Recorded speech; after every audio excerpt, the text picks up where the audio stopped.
Hey everyone, just a little message before the video starts. In this one, we're going to be talking about Flint, which is my solo supplement that was made compatible with Cairn 2nd edition, but truly can be used for any game that you want to add quest dynamics to your solo play. So if you're looking to play a longer campaign, generational, you just want something to keep yourself invested in the world, this system utilizes tarot cards to create different quests and then gives you advancement points for those that you can spend on different skill trees so that you could have unique builds every time that you play.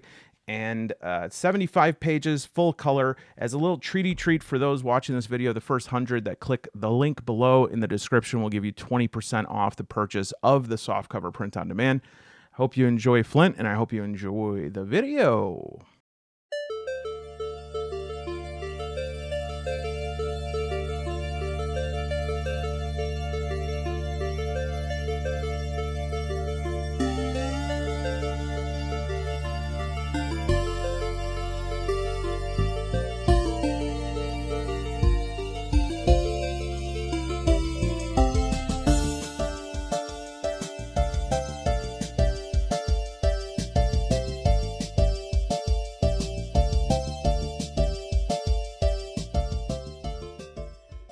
Welcome, everybody. Welcome. Oh, that's it. Okay, this is actually the special jingle for members only videos. I forgot to turn this off. Maybe a little incentive for those of you who have not joined SEAL Team Waffle Alpha to hop on that.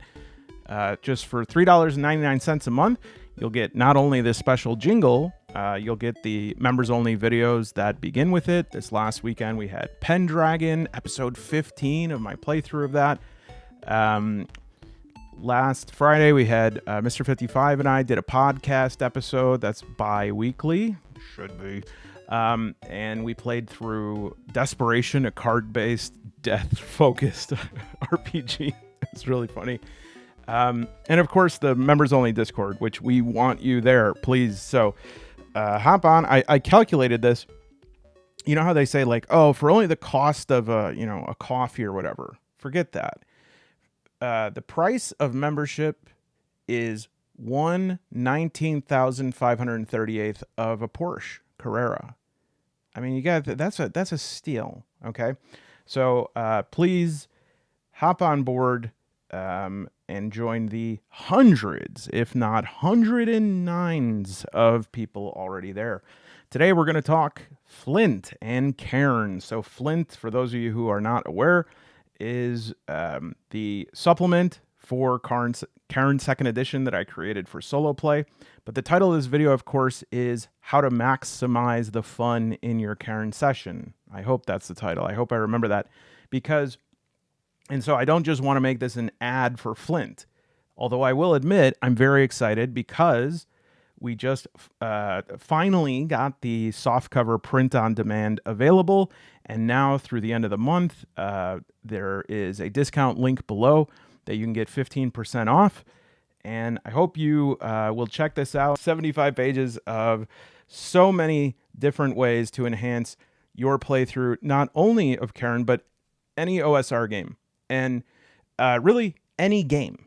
And I'm not even like sort of stretching it here because we're going to take a look at the roots and branches section, which is the way that we are using tarot cards to generate quests. And this is something that I think is so important in solo play, is this ability to generate quests, generate objectives.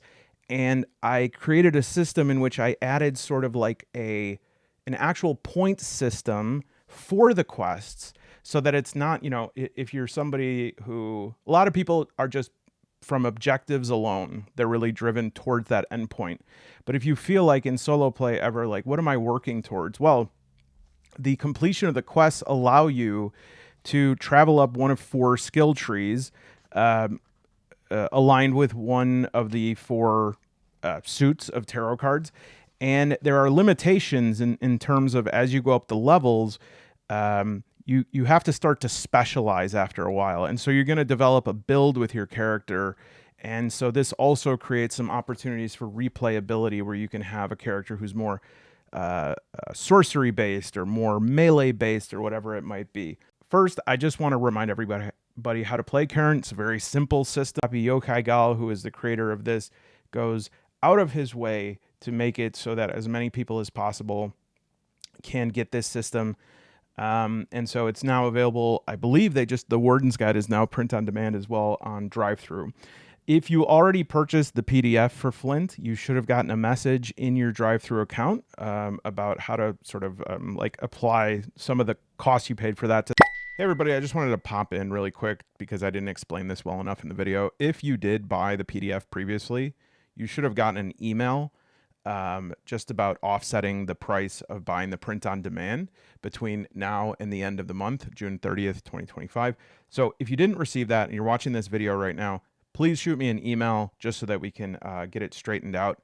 My contact information is here, amanalone@proton.me, and we'll take care of you. Just send a receipt for your purchase. And also, a reminder as well, while we're at it, is voicemail is open. We're going to do a voicemail primarily voicemail video this weekend. So I'd love to play through several voicemails, different calls you have about solo play or whatever. But yeah, it's probably because you have notifications turned off on drive-through from publishers, which like I get it. So yeah, just shoot me an email. Okay.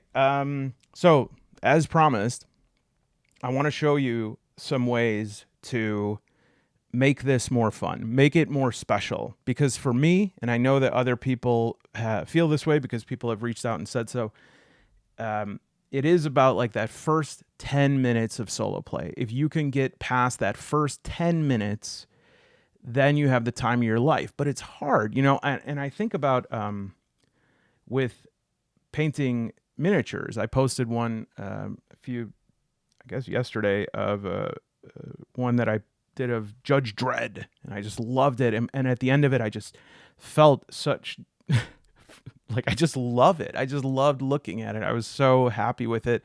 I was so proud of myself. It's not like the best painting ever, but I was like, dang, I did that, you know? And that's the kind of feeling that I want people to feel about solo play. And I want you to feel that notebook full of character sheets and all of those things that you could share with other people, but it's going to be special for yourself. With painting, I also have to look for ways to get myself into that. And one of the things that I started doing was trying out these, like, this is one brand of them. I know there are more, but this is like just painting pens. And so it's sort of acrylic ink. And the brush, you know, obviously there are certain levels of detail that I'm not able to do with this. But, you know, if I have an orc and I can just start painting them, you know what?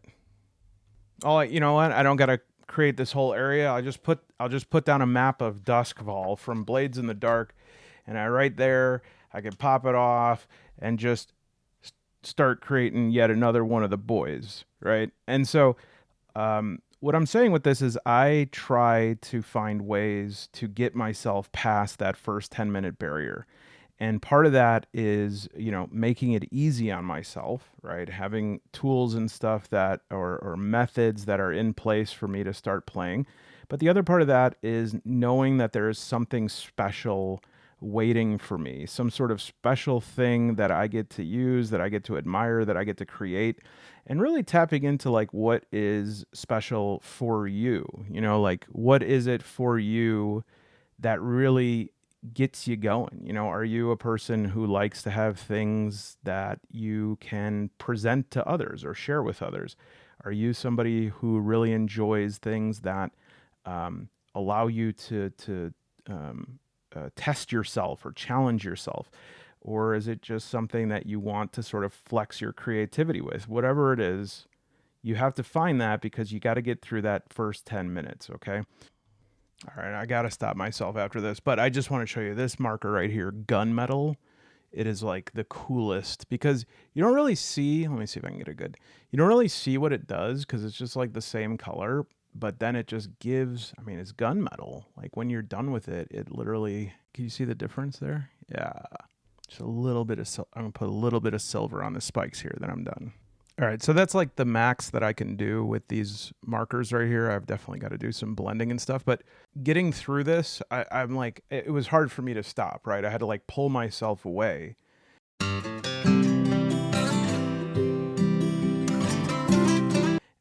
And prior to that, I didn't really feel like starting.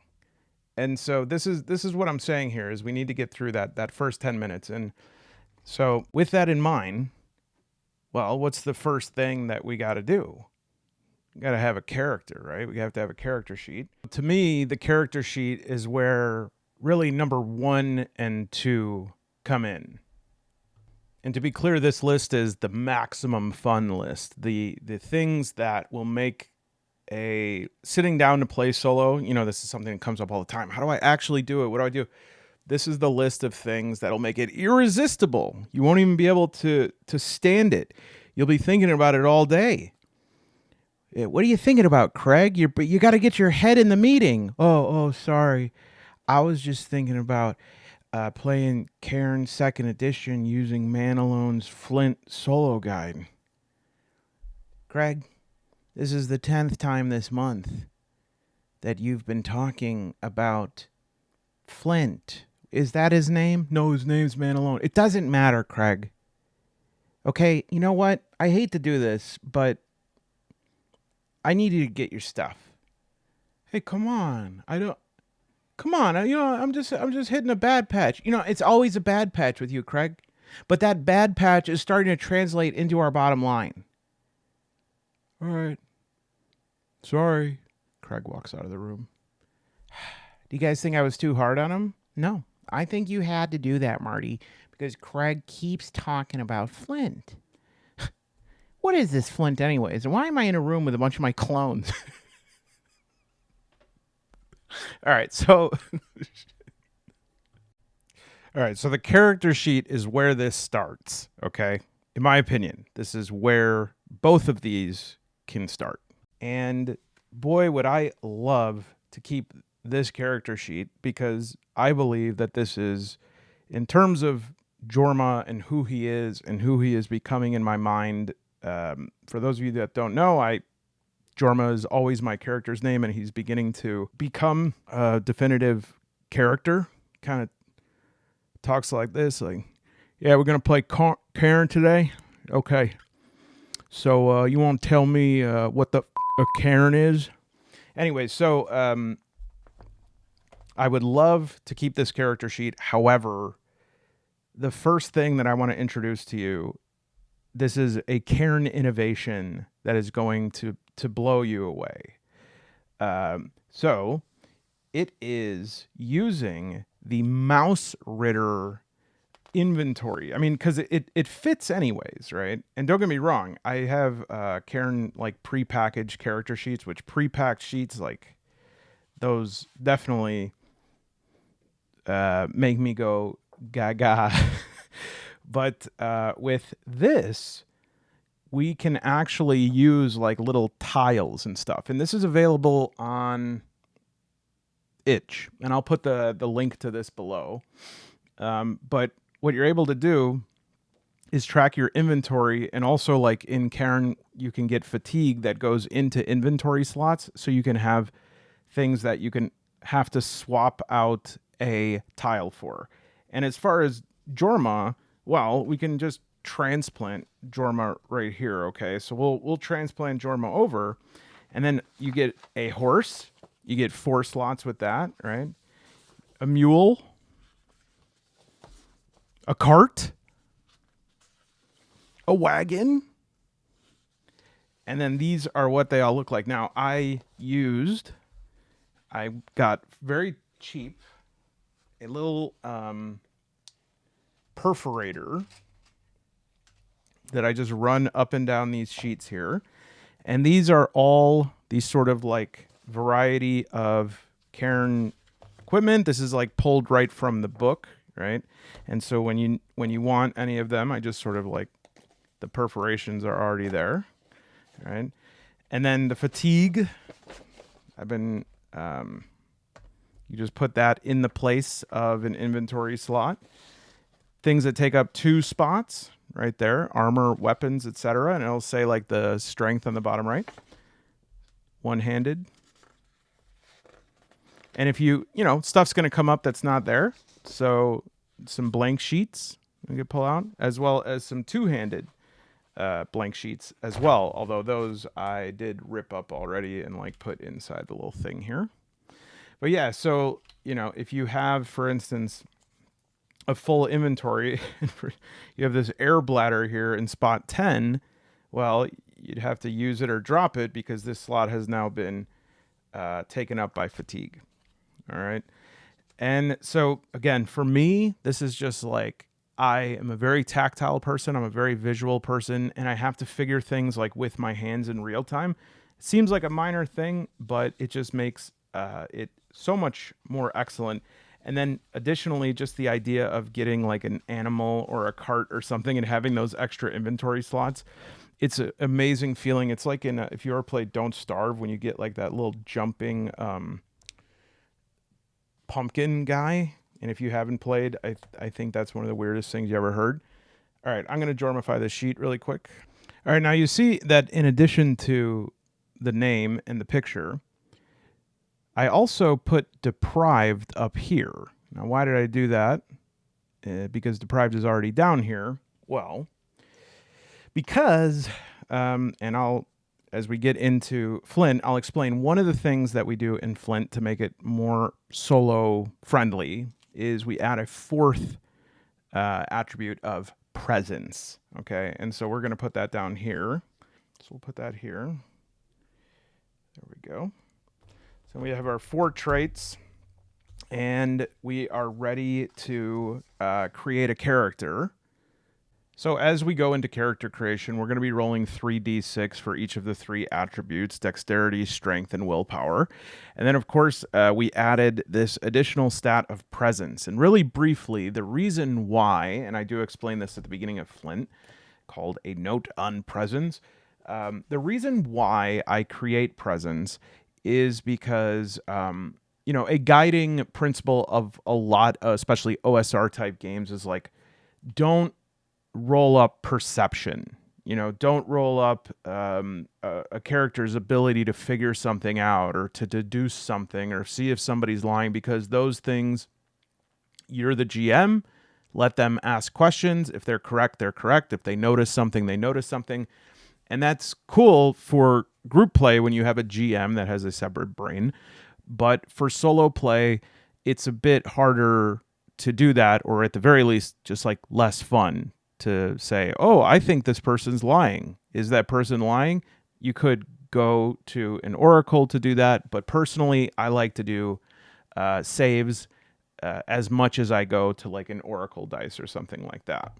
And so for that reason, presence is a bit of a slush stat. Okay. Now, I don't want it to be useless, but I also don't want it to be predominant. And so there's 2 ways you can generate it. You can either roll it up using the same method as you roll up the other stats, 3d6, or you can roll up 3d6 and then average it. And you can actually keep it throughout the game as an average of your other stats. And that way it's weighted sort of accordingly and rises equally accordingly.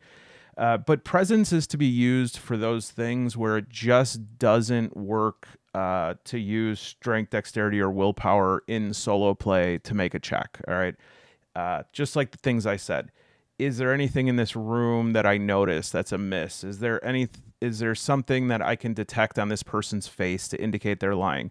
So presence could be perception, it could be awareness, it could be attention, it could be focus, things like that. And so, you know, if it doesn't work for you, you don't have to use it. All right. But the other thing that I achieve by creating a 4th attribute is we're able to balance the game according to the tarot. All right. And if we're talking about like kind of summing up the first 2 things I've talked about here, making it custom, this is by Better Legends. You can get the sheet from betterlegends.com. And I just absolutely love putting, you know, these sort of little tokens down and having it, you know, knowing right away, oh yes, that's how much space that keeps up, being able to see how much I have, creating my character's portrait just like that. And also adding a component that you look forward to. And with Flint, obviously, If you don't have a tarot deck, you can use, like I said, use one online, find your own. But I do make the recommendation, if you're unfamiliar with tarot, to begin with the Rider-Waite deck. Now, for a lot of you, tarot is going to be this may be the first time that you're using tarot cards in gameplay. And so that may be a way that you make this play session custom or add a component that you look forward to, because truly a lot of people do get tarot cards, and unless they feel naturally drawn to utilizing them for self-reflection, self-interrogation, you may feel like, I have these beautiful cards, I want to use them, but I don't know how to use them. And I can say, if I promise nothing else, it's that using Flint, you will develop not only an increased knowledge of the tarot cards, but also just an increased familiarity with them. And I want to make just a brief note about this. I do mention this in the book as well. And remember, this is just my impression. You do whatever you want. This is just what I think works best. But I always recommend, especially for a starting tarot deck, to use the Rider-Waite deck. And it's also called, it's not really called the Rider deck anymore. It was made by Rider and Sons in 1909. And Patty Coleman Smith created these 76 portraits. I mean, all of these are based on paintings.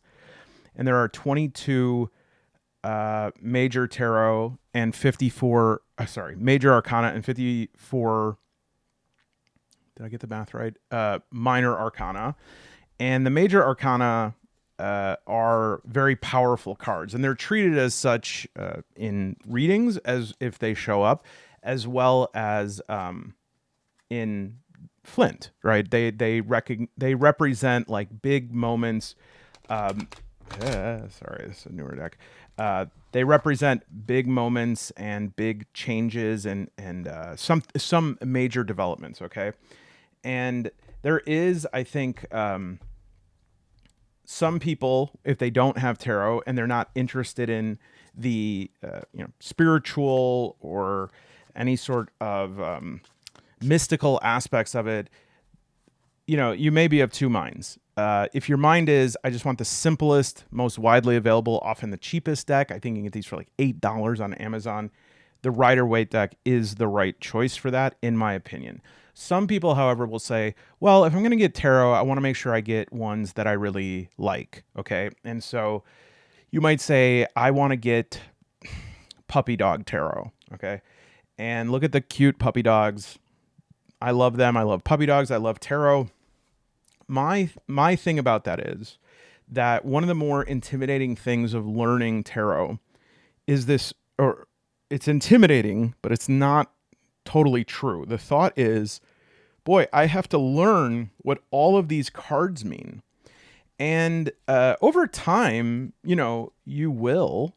But the thing is that what the Rider-Waite deck does is it uses these very powerful, I believe in a lot of ways, built-in symbols that are innately meaningful to humans. And there's tons of stuff to play with on each card. And as you learn more about what each of the things means on the card, not only the suit, right? Like this is, here's pentacles, I call it coins or discs, you might hear it as, and you can learn this means earth. It's associated with the earth element, and it relates to a person's wealth, success, their home, their trappings, their future prospects. It's like everything of this world, right? But you learn that, and then you also start to find out as you get into it more, then that each piece of this is also meaningful. It means something when there's mountains in the background as compared to water, and water in the foreground.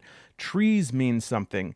The fact that there is rows of farms being planted here, right? This right here is the 10 of Wands, okay? And so you learn wands are fire, and they're all about passion, and they have a very sorcerous component to them, perhaps. And so you could see this as just somebody holding up this bundle of, long sticks here, and you can say, oh, well, that's all that it is. But in addition to each of the parts of it, many of the Rider-Waite cards will give you a feeling right when you look at them. Right when you look at them, you're going to feel some kind of way about them. And you'll think that, like, oh, that's what this scene is. There's not much to it. Like, clearly this is guys fighting, right? But did you see that? Because a lot of people see it as guys who are building something and they're helping each other. And so lots of things, your own disposition, right? Someone practicing fighting, right? Or is it somebody who is trying to build an oar to row a boat with? Whatever it might be, you are this, right? You are new to it, and this is where it all starts. The Fool is 0. That's where the whole tarot journey goes. And so just the Rider-Waite deck, it has these symbols that you'll be able to, you don't have to know anything about it. I mean, if you just learn the suits and you know that ace is like the highest form of whatever that suit is, the court cards represent usually something that you can think of as like a higher form of that, or a more regal form of that, or a more feminine versus masculine form of that, whatever that might be. As you learn these, in the meantime, you could just rely on your own senses and intuition to deduct what they mean. Okay. And a good example of what happens with the opposite of that.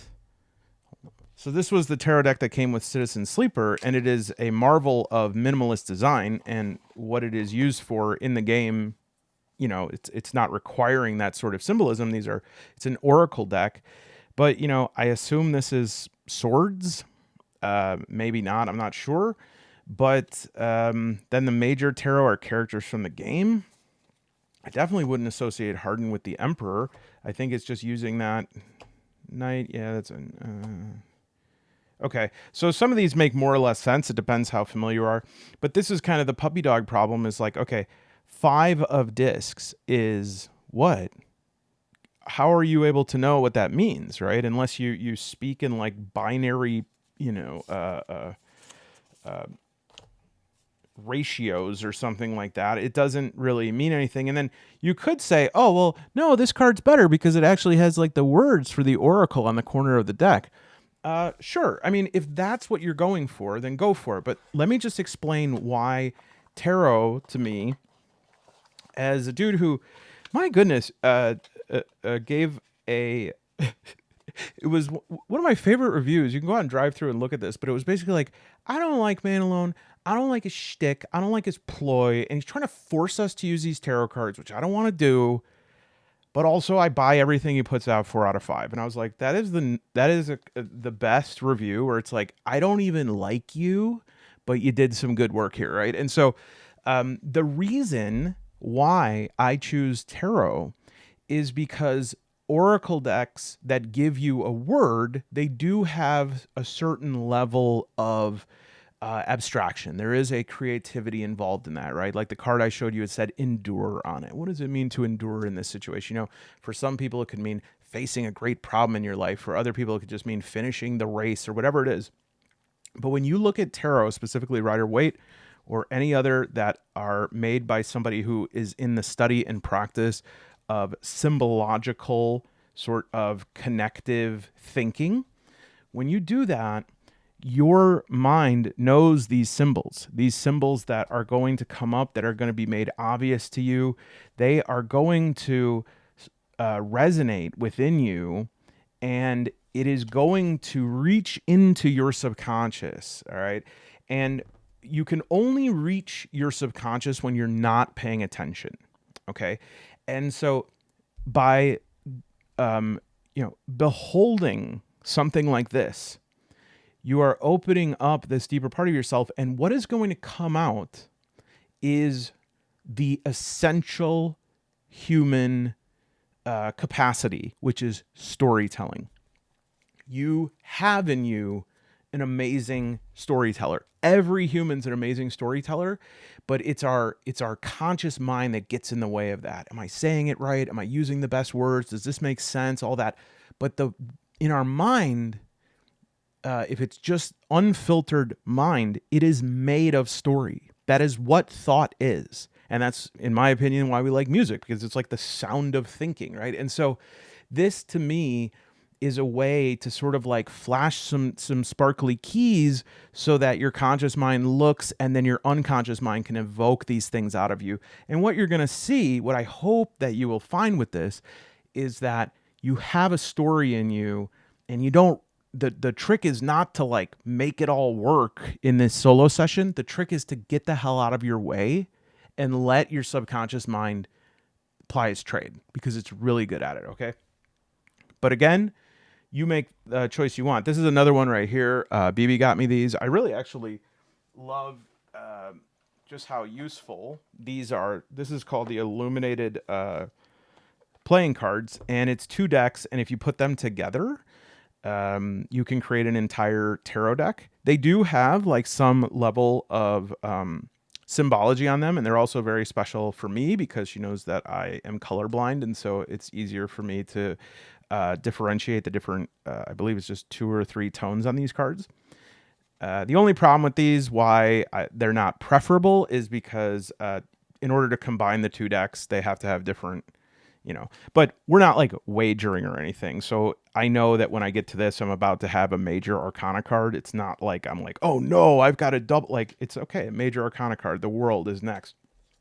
And so ideally you could play with, for Flint, using 2 tarot decks. You don't have to. There are instructions to just use 1. You have to do a little bit extra in terms of the discard and everything like that. But honestly, you could find websites where you could just auto draw tarot. It's not a big deal. Like, it doesn't have to be perfect. All right.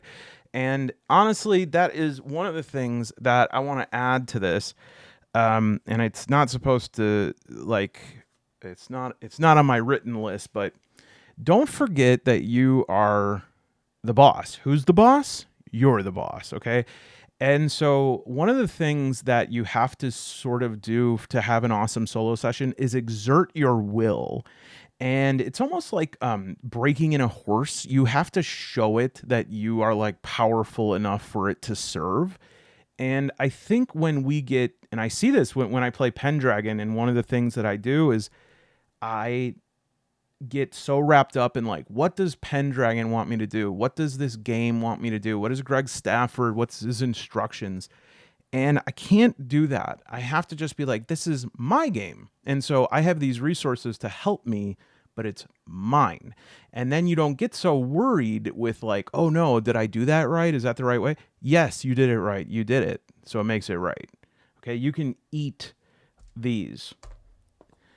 You can't eat these. Nor can you eat the planetary spin dice from Dicenest, who is our sponsor for today's video. And I want to thank Dicenest for sending me yet another marvel. It's like everything they send me blows me more away. In fact, I think if I keep getting blown away by Dicenest, I'm going to eventually be blown off the planet. And if I do, I'll be so thankful that they sent me the Earth planetary spin dice. These oversized dice, 70 millimeters, not only are a catalog of the majesty of all 8 major planets, but they are also an homage to the planetary spin. And so as you are moving the dice, they will actually rotate inside, each of them uniquely marbled to look like the outer atmosphere of that planet. So this is the Earth one.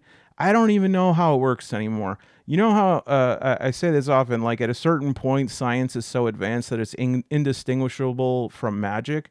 I really do think that's what it is in this case.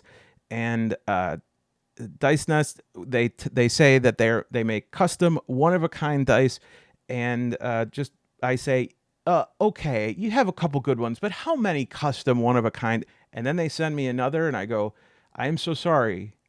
Please forgive me.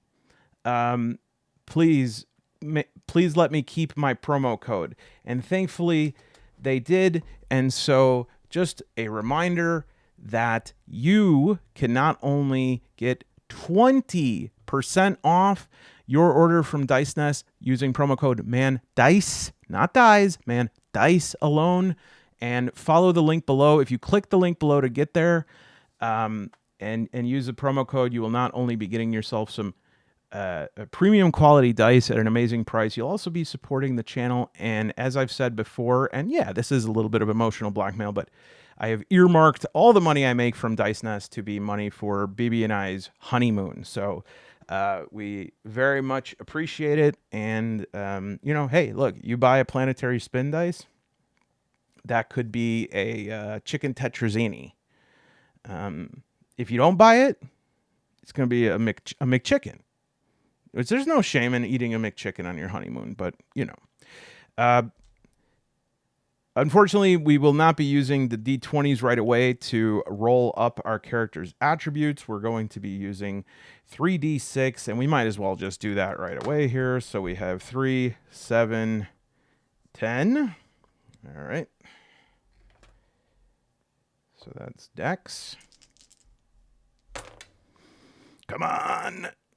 Oh, it looks good. It looks good. Okay, 10, 13 for strength. 3, 2, 8 for willpower. And then we'll just do an average. So 13 plus 10, 23 plus 8, 31. 31 divided by 3 is 10. So we'll do 10 for presence. Okay. So we got that out of the way. So we're going to come back to that. But we talked about making the game, you know, custom, adding a component you look forward to.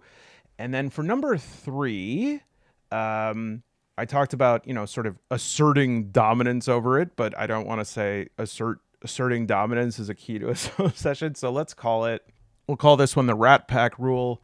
You just have to make sure you did it my way. Oh no, I have on voice to text. This is this is an unmitigated disaster. Please hold. Yeah, so make sure that you're putting something in the game that is your own preference, your own innovation. And this doesn't mean it's not intended to make a chore for you. It's intended to like just recognize something that you like and just assert yourself in that way. If you read a part of the book and you go, man, I really like this game, but I just wish they didn't do this. Don't. You're like, oh, well, it'll get me into trouble later. No, it won't. You'll figure it out. And honestly, it's not even like you're going to need, you know, an abacus and a bunch of chalk to write on a window like Russell Crowe in Beautiful Mind. Like you can make this game your own because you're solo playing. And so nobody at the table is saying, hey, come on, right?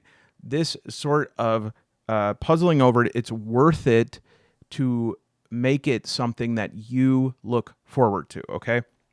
Now, utilizing Flint, we're going to have lots of different options for you to apply the Rat Pack rule, right? Because as we look through this here, there are several different parts of this book, okay? So I have this little note on presence explaining that. But the two major divisions are the roots and the branches, okay? And I wanted to just really quickly explain the differences between these because this is a key thing here. Roots, this section, it goes from page 7 to 26. These are tools. These are more along the line of what you would see as solo oracles, right? And I tried to expand them out as much as possible by making you know, not only yes, no oracles, but oracles of magnitude, right? Like, what's the emotional response? Hostile, cold, warm, enthusiastic, overjoyed. How intense is it? Faint, barely noticeable, or overwhelming, all-consuming? Quantity, relative size, likelihood. Because there's different forms of yes, no. And so I wanted to put them in as many different options as possible. These are just general spark tables that are going to be used to just give you names of things. And they're divided in by not only the types of words here, but the, I guess, parts of speech, right? Action, adjective, noun, but also the location. So these are general ones. These apply to cities and settlements. These are nature and wilderness. And this is dungeon, okay? And then I provide some enemy attack matrices. And so this is a great example of something that you can use in the roots, right? Because it's nourishing the tree of your game. It is collecting the stuff, the data, the options, the choices that you need to grow this tree. And so you just take in whatever you need to take in, and whatever you don't want to take in, forget it, right? But enemy attack matrices, you can read this and be like, my gosh, man alone, you've solved it finally. Or you can read it and go, yeah, no thanks. And it's fine. And just assert yourself over that. But basically, this section, it gives a way to randomize attacks in any game, because I really loathe combat pretty generally. And the loathiest of loathing that I do is when it's like, okay, I hit, okay, you hit, okay, I hit. Now I used a spell, it smelled, I missed, whatever it is. And so this gives options for how many, like if they have, this is divided up by how many attacks they like have in their arsenal. So most are melee and ranged, right? And so if you're fighting a combatant who's either melee or ranged, roll a 1d6, 1 to 3 is melee, 4 to 6 is ranged. If you need to make that decision, if your enemy is 2 feet away from you, they're not going to pull out a crossbow probably, right? So in that case, just they're in melee. This is whenever in doubt. Maybe they're melee, ranged, or magic, or maybe they're melee, ranged, magic, and elite. So they have all the attacks. And then say that you are like fighting an elite enemy here, and so you roll a 1d6 and you get a 5. That's a magic attack, and then you can go to the magic attack table, all right, and you roll a 1d12 for that, and you will be able to see from there. Okay, 10. This is a fatiguing curse, right? And I call it that because it's like, depending on the enemy, it's going to be different. Sometimes it'll be something that poisons you, sometimes paralyzes you, sometimes shocks you, sometimes whatever. But it's just like the nature of the spell. You're going to add in that flavor. And we use a presence save for this. Okay. So I incorporated that. And then for elite enemies, they have like these special attacks: blast attacks, lasting hit, brutal attack, monstrous rush, or a phase shift. They sort of, I always think of the part in Castlevania Symphony of the Night where Dracula says, "Behold true power," and he turns into this like huge beast, right? Crit table, different threats in all the areas, all right? So these are all things that you can use to just spice up your exploration, your combat, etc. The branches, at the beginning of this, I'm going to give this like tarot overview explainer, about 4 pages, just to give you the basics of how to read a tarot card. And then all of the basic meaning for the major arcana and the basic meaning for all the minor arcana suits, so that you can, just knowing the suit, you're able to deduct a whole lot about the card. And NPC interactions, using the different cards here, what it means upright or when the card's reversed, right? And so, for instance, let's just pull one out here. All right, so we have the 5 of coins, or 5 of discs, or 5 of pentacles, right? So these ones are the major arcana, right? And so I'd look at the minor arcana card. And we know that that is coins, and it's upright. And so upright interpretation: practical, grounded, dependable, merchants, artisans, officials, providers, workers, NPCs who deal in tangible goods, favors, contracts, encounters about trade, crafting, material needs, stability. So you might say, well, where's the entry for 5 of coins? I could give you that. And in fact, in the quest section, I do have these individually, but that's separate, okay? I do have those. You could, every tarot, most tarot decks will come with like a little book like this, and you could look up the 5 of coins. But for me, my thought is that you are going to get very fatigued if you're not familiar with tarot and you have to keep looking it up. And you can say, okay, 5 of pentacles, 2 mendicants in a snowstorm, it foretells material trouble. Fine, but for if you know that, absolutely. But my thought is, know that it's coins, know that it's upright, and then all those things I said, use that as sort of like just ideas and then look at the card. And what does that mean? That is going to get you, not only are you going to be able to make use of this so that you're not just like making things up out of nowhere, but you're also going to have that interface with your subconscious mind, because instead of just being said, this is what it means, ask yourself, what does it mean to you? You know, I have many friends actually who are clinical psychologists, and one of them said that they had this old bastard of a professor, and old bastard professors are like the best, right? The ones that are like not moving up with the times, you know? And this professor said every single thing that a patient says when they walk into the room is meaningful. And my friend was like, well, a lot of times my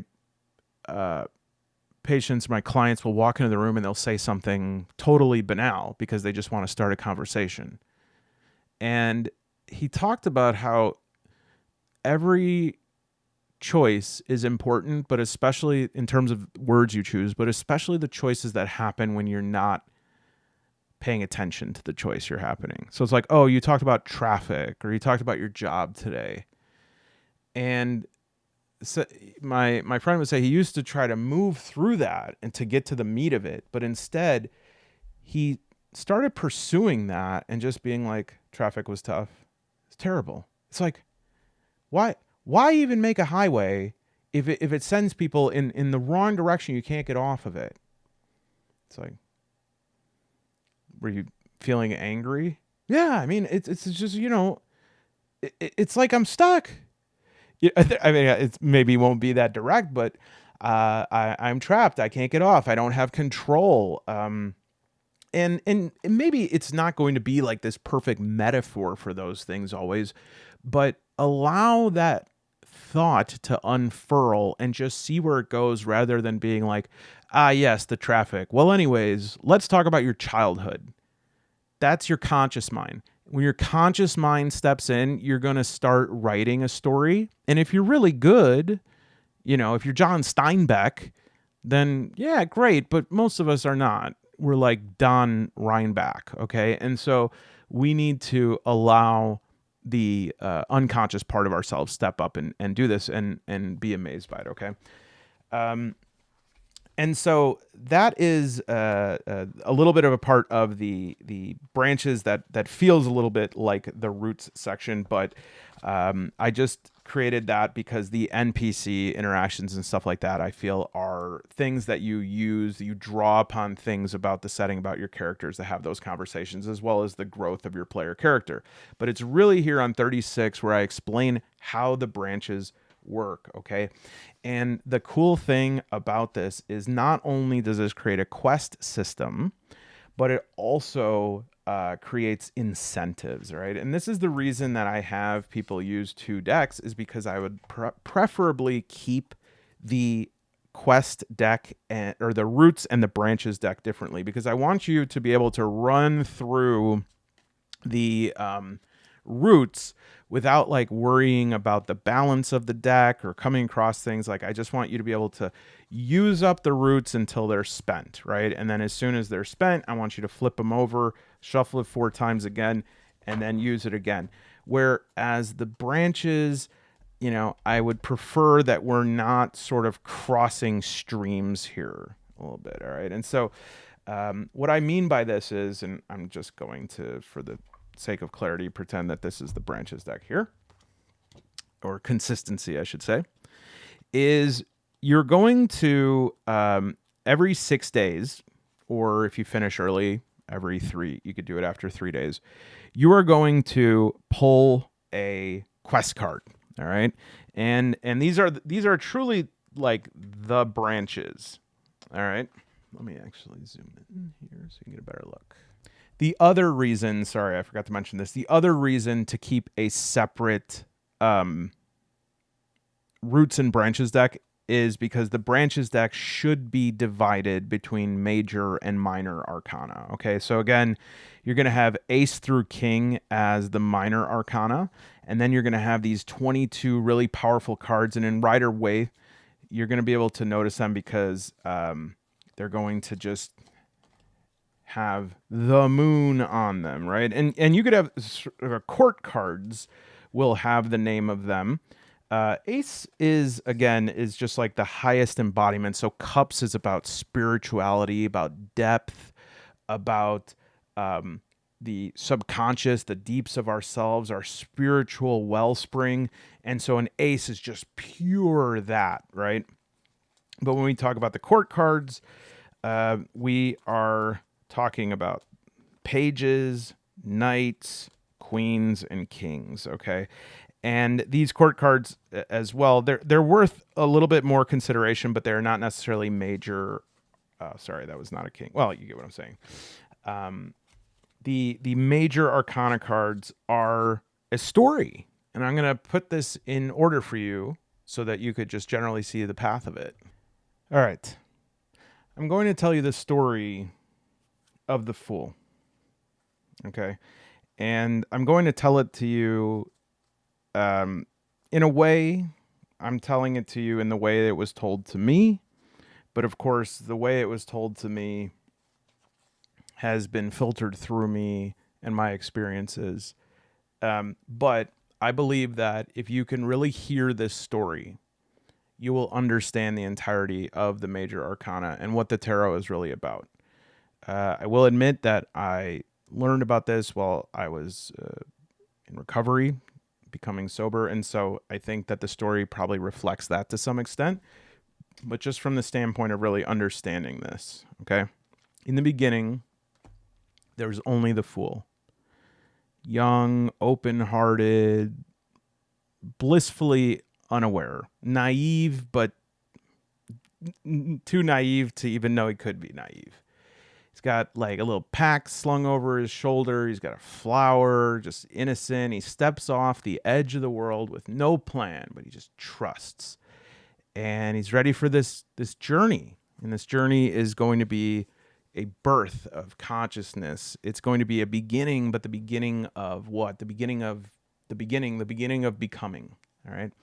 The first person he meets is the magician. And the magician, the Fool is in awe of the magician. It's like these tools are set out. And this magician says, with these tools, I can create any magic. Anything is possible. He shows him the sword, the wand, the cup, the coin, all of these suits of all of the tarot, right? And with that, the magician teaches him about concepts of will and commitment, focus, and alchemy, and the alchemy of intention, how you can intend things to happen, and that can change those things, but not always in the way that you want.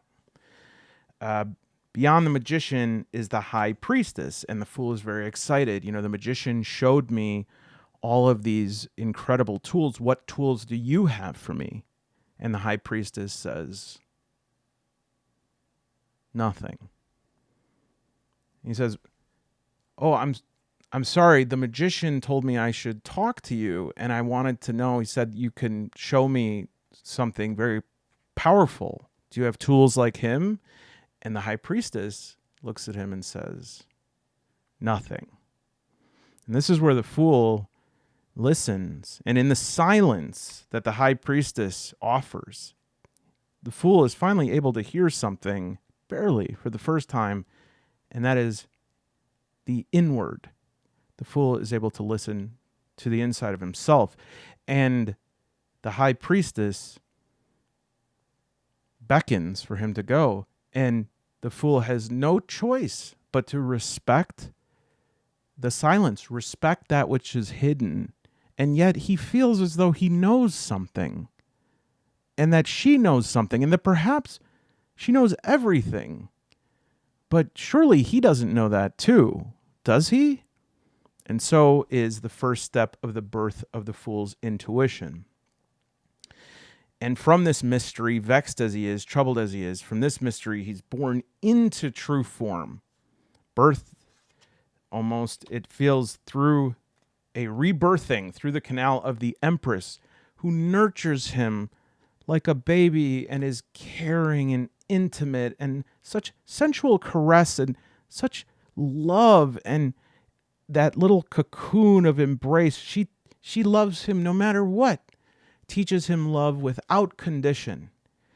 And the fool wishes to stay here forever because this is amazing. This is the best it can possibly be, to be a prince, to be the royalty. And who would ever choose any other life other than the one of constant love and unconditional care? But then the door opens and in comes the emperor. And the emperor is the other side of being a prince. The emperor brings law and structure, authority and boundaries.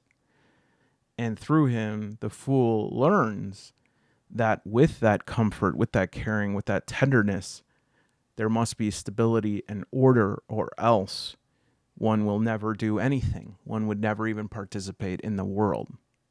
All right? The emperor dismisses the fool, tells him to see the high cleric, the Hierophant. And here the Hierophant speaks thousands of words to the fool, more than the fool could possibly hear, and yet he's ordered to take a parchment, a scroll, and write down everything the Hierophant says. He's taught the rules of tradition, the rules of society. He's taught the society's tradition, the history, what spirit is, what faith is, why both those things are important, who tells them, the fool, why those things are important, who decides what is important, who doesn't. And the fool kind of notices contradictions, but it's too much, it's too fast, right? And it's so, he just has to have all of it, hear all of it. And it feels like his head is spinning. And finally he forms a question, and he says, well, what about me? What do I believe? And the Hierophant says, ugh, and says to his attendants, take me away. I cannot even look at this disgrace. And the fool turns around and sees the lovers locked in an embrace. And through this, the fool sees something for the first time, which is that the love and affection, which was given unconditionally, freely before, well, now this involves choice and commitment, and there's cost involved, and there's power, but different types of power. It's almost like people who are in love are both in power and of thrall at the same time. It's a vulnerability and a strength. And suddenly the fool has this terrifying thought that choice, I have to make choices. I have to choose one thing at the expense of another, whether that's a person or an ideal or a path. And to pursue that path, he has to go, he has to move forward. He has to keep moving. And he looks at this road, and it's so long. And luckily, next to him is pulled a chariot, and the charioteer beckons him, get on, and is pulled by the sphinxes. And he's never gone this fast in his life. And this road, which he thought would take him forever and a day, is suddenly just, he's darting, burning through this path faster, that everything becomes a whirlwind around him. And he sees these wheels, right? And it's like, how is this happening? How are these wheels moving along this ground so fast? And there's so much debris, and there's so much that could break them, and yet they move forward. And they move forward. Does the road move backwards? What is happening? He's never been on anything like this. And it's this duality starts to form in terms of this motion. And at the same time, he notices that an arena emerges around him, and that this blur is people, and they're looking and they're cheering. And suddenly he looks down, and the charioteer is in the back picking his nails, and the fool has the reins, and he's controlling the chariot. And he is scared, but he takes a left, and the crowd roars. They're so excited, and they're cheering for him. And he feels just about on the top of the world when all of a sudden the chariot smashes, and he flies through the air, and he thinks, I'm going to die. And right before he hits the ground, strength catches him. It was strength that the chariot ran into. How can this make sense? but as part of the chariot's duality is that such bluster, such force, and yet the thing that is powerful enough to stop it barely moves at all. The strength is there, but the strength is patience. Shows him that true power comes not from force, but with a stillness, with a certainty, with a calmness inside one's body that does not react to the fear and anger around him. Shows him that true power is gentle, and that you can be very heroic and fight a battle or tame a beast, but there is no beast harder to tame than the one inside of yourself. And they can only be tamed. They can't be slain because they are connected to you. And if you slay the inner beast, you wound yourself.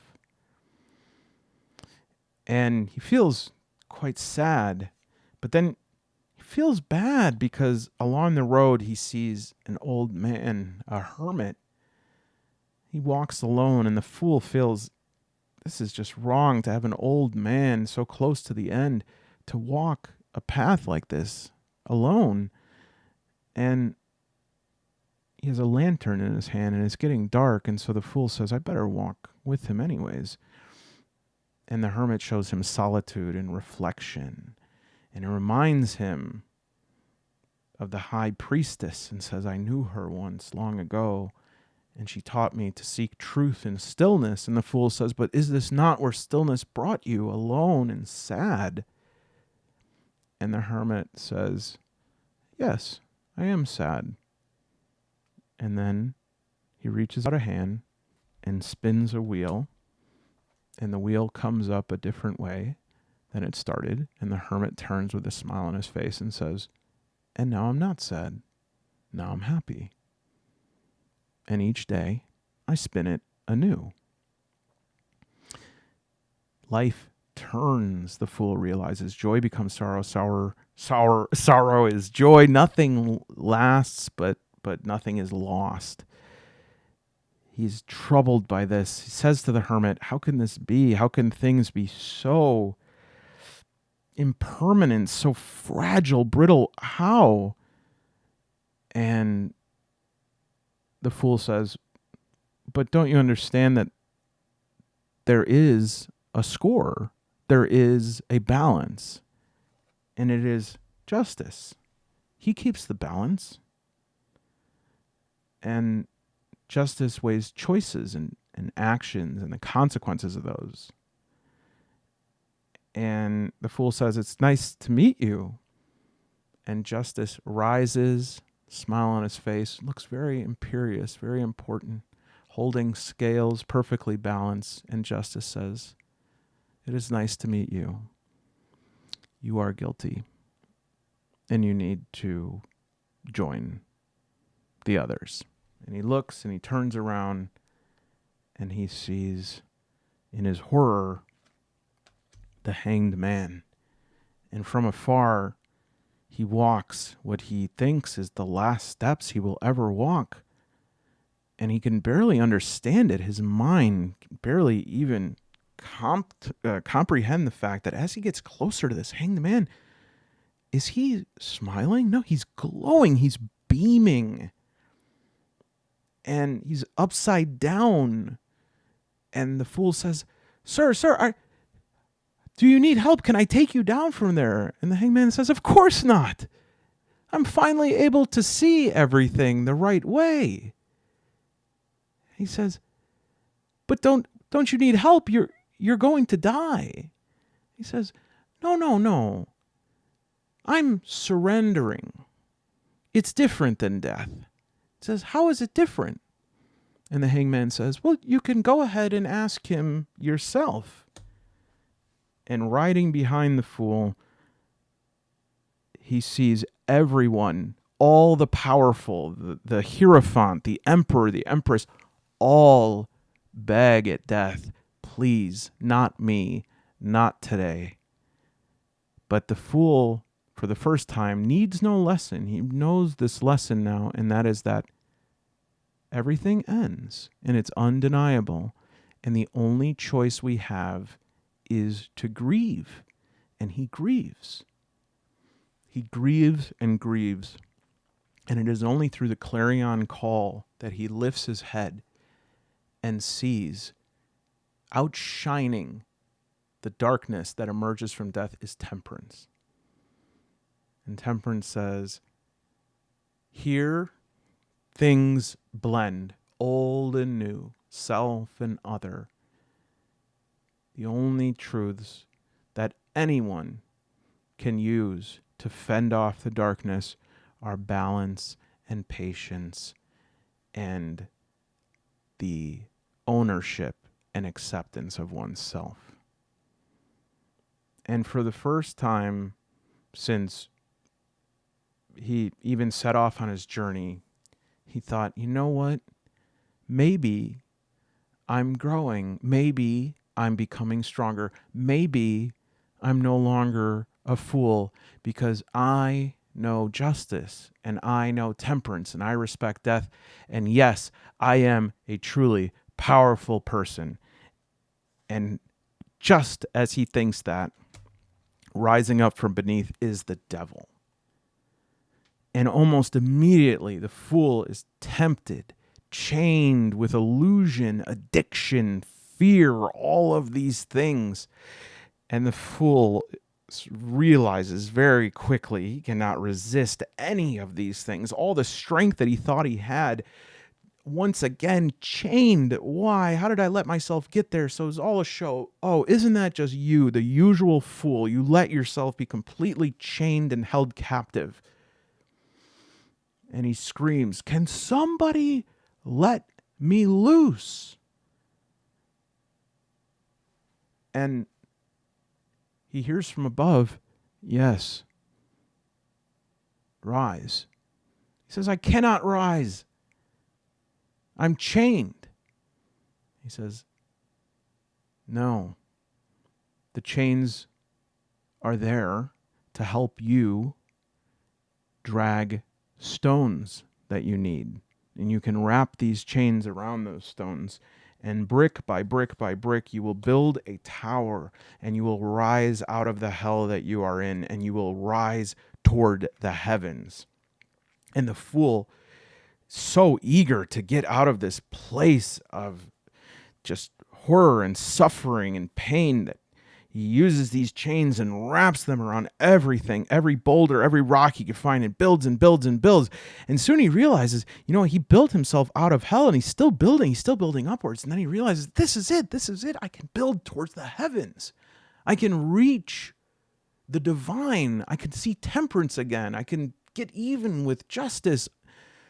And just like that, the bolt strikes the tower. Something that he built, that he put everything he had into, that he, from nothing, from the pits of hell, he built himself up. And then a bolt of lightning, and where did it come from? From the heavens. Falls all the way back down to the earth. Beliefs gone. Identity gone. Forgets that he's a fool. It's terrifying. He has nothing. He has nothing. He has nothing. And now, unencumbered by the chains, unencumbered by the stones, unencumbered by the need to rise, he looks up and sees the star. Hope. Healing. A distant light that he instinctually knows. This is the light that tells you to come forward. How will I see my way? It is so dark. He walks under the moon. Just enough light to see the darkness. He would be afraid before, but no longer. As long as he knows where to put his feet and to put them one in front of the other, he follows that star, and he uses not his eyes but his intuition. And trusting his instincts, he goes over the top of a rising mountain and sees the sun. Clarity, joy, vitality. And on the top of this mountain pass, there's a valley underneath, there's green grass. He dances, he's naked, free, born into the world, reborn into the world. And yes, not to the Empress this time, but reborn with the nurturing and love of himself and the ability to care and know for oneself. And his journey is over, right? But wait, a voice says, and there is justice once again. He says, are you ready for your judgment? And the fool does not feel afraid. Before this is the person that sent him to his death, but he doesn't feel afraid. And he realizes, I know the face of judgment. And he looks and he sees that judgment wears the same face as he does. This call to judgment is nothing more than the call to his true self. And only he can judge himself, and he must forgive. He has to release, he has to reawaken. And finally, at long last, he reaches the world, the end of the beginning. He is whole. He's danced the spiral dance, and from this peak, the whole world, he sees before him everything. And in the distance, he looks down and he smiles because he can spot just before the horizon a fool beginning their journey. And this is where you begin. And that is why it is the next step, of course, is that you must, if I can find the button, start where your teacher ended. Now, symbolically, I am demonstrating this to you in that, I see the fool in the distance, but I mean this quite literally. People sort of wonder, where do I start? How do I even take that first step, the fool's journey, right? Well, the best place to default to, and it never fails me, is to start at the place where your teacher left off. And for instance, the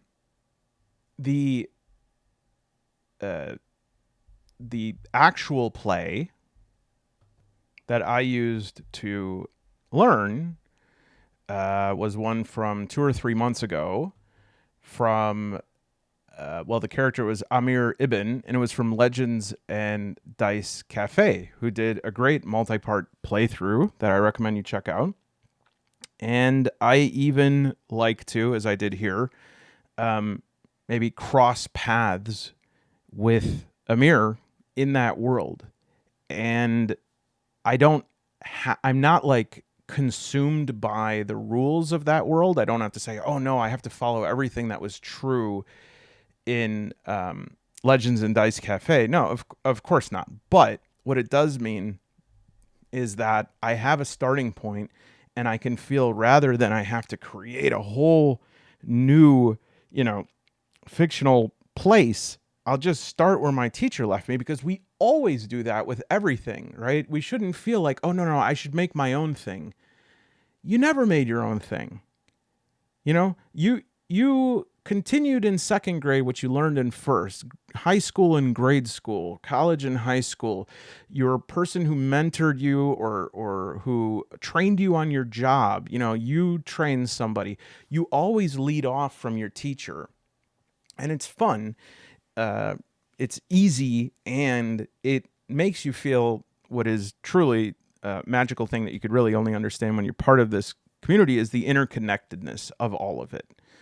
And I think that there is just a huge burden taken off of you. And it's really fun to feel like, oh yeah, I remember this from the last campaign. I can incorporate it again, because again, when we are going into our subconscious, we are also not worried about things like, oh, that's my idea. I need to have no, it's our ideas, right? We are sharing the story. It's one of the stories.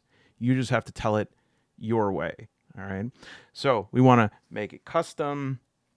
We want to make it have a little something to look forward to.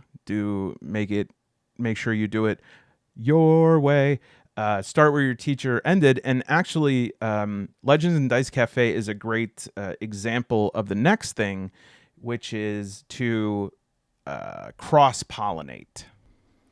So that channel is amazing at utilizing any and all resources. For instance, for this Cairn 2e playthrough, card tables are used from Colossal, Alone in Default Breach is used, and don't feel like you have to limit yourself to one system. Now, you don't want to create like an overload for yourself, but there's no reason to waste your skills that you learn in one place and apply them to another. You know, I think one of the reasons why, again, Pendragon is a challenge and it's such a strong growth experience is because it's such a unique system. You know, other than basic role playing system, which is kind of a version of that, which I'm not too familiar with that. That's from like Rune Quest and the new Vikings game. We'll take a look at some point. But otherwise, there is even in Pendragon though, there is stuff that you have learned that you've become very good at. You don't have to leave that behind if you like those things. Cross pollinate them, because actually one of the things that I do, you know, I try my best not to have like what I do on this channel to interfere with or limit anything I do in my own private, personal, I should say, it's not like it's private. Look away. My personal solo play, I try to limit that, but I do sometimes feel like I want to not leave certain things behind. Like I'm not ready to leave something behind, but I have to move on to this next thing. And I don't want to confuse people if I'm talking about things. I don't want to talk about two things at once, but it is one of the best things you could do, because you are, I choose the word pollinate intentionally because it is like you germinate new things when you combine them. And as we look at different games that break molds, it's usually because of this cross pollination, that you take an idea from one game, put it in a game where people don't usually use that idea, and suddenly you have this like you know, sparking electrical event, and you have something totally new and something even cooler than you thought was possible. Okay. All right. So the last one is admittedly just a little funsy thing that I want so bad. Well, okay, let me show it to you. Okay, so the reason I was kind of a little coy about this one is because this is something that I have done for a while, and it's been this thing that I want to try to actually create it. You'll see what I'm talking about, but I finally have a few leads, and anyways, my thing is, right before I play, personally, I always give myself a scratch off ticket. I have this little table, and what I'm trying to create is solo scratch off cards. And so this is an example of a scratch off I would use, which is you could just roll a 1d6, 3, and a 3 is you get to change something you want to change in terms of your inventory or skills. All right. A 1 is you can get a +1 where you want in your attributes. A 2 is you get a +1 where you don't want. So before you even do this, you have to say what your favorite inventory skill attribute is and what the one you are least interested in increasing. And then a 1 is you get a +1 where you want. A 2 is a +1 where you don't. 3 is changing something that you want. And then 4 is changing what you do not want to change. So like, yes, I got this awesome sword. Scratch it off. You got to get a new weapon. 5 is a lucky coin. And this one has been very, very fun, I have to say, because I don't decide on what it is, but I'll just say my character starts with a lucky coin in my pocket, and I don't know what it does, but it will do something when the time is right. And I will be far into play, and all of a sudden I'll go, I've got that coin. oh, this is what the coin does, right? This like impossible scenario where I'm like, no, I don't want to die, or I don't want to lose my ship, or whatever it is. And then 6 is probably the funniest one in the moment, but probably I made it like the worst outcome, which is your character gets a ridiculous middle name. So yeah, I would say what this represents. Do you have to do a scratch off ticket? No. But what I would say is give yourself a solo bonus. This is particularly true when you are soloing a game that was not designed for solo. Solo playing is really, really hard, and we are way harder on ourselves than people are in group play, because what happens when you have a GM, it's quite simple. The GM will feel bad for you. And so sometimes, even if they're really strict GMs and they're just like, man, this is not right. This person has just gotten such terrible luck and like something has to turn around. You don't have that. And especially if you're a person who's like very concerned with rules as written and doing it right, you know, I want this to be something where you say to yourself, I'm going to give myself this bonus because I said so. Okay. All right, so the quest part of the branches, every 6 days, all right, you are going to, oh, sorry, I did separate them out. All right, so you definitely want to like shuffle them even though they're separate. So major arcana, the ones we just went through, and minor arcana. Many traditions will say you should shuffle it 4 times. The person I learned from says 4 times for each letter of the tetragrammaton, but you know, do what you need to do. And so basically you're going to draw from the fate draw every 6 days. And this is going to represent a quest. This is my favorite coins card because it looks like a guy taking a poop on a city. Okay. So you know right away that this is coins. So it's going to, in this game specifically, it's going to mean wealth or burden or something like that. And then we're going to look at the rank. So it is a 4. So it's like pretty, it's not extreme. It's not the lowest possible, but this is a good quest to start with, actually, because as the quest numbers go up in rank all the way up to king, they have a higher intensity, right? Like the significance of the quest. And I should say it represents the scale or the specificity. Like higher quests could be quite open and sprawling. Okay. So low cards, and in this way that I set things up, the ace is actually a low card for this component of it. Ace through 3 is pretty broad and abstract. Okay, so there's lots of ways that you could fulfill that quest. 4 through 7 is something that will probably shift your immediate environment.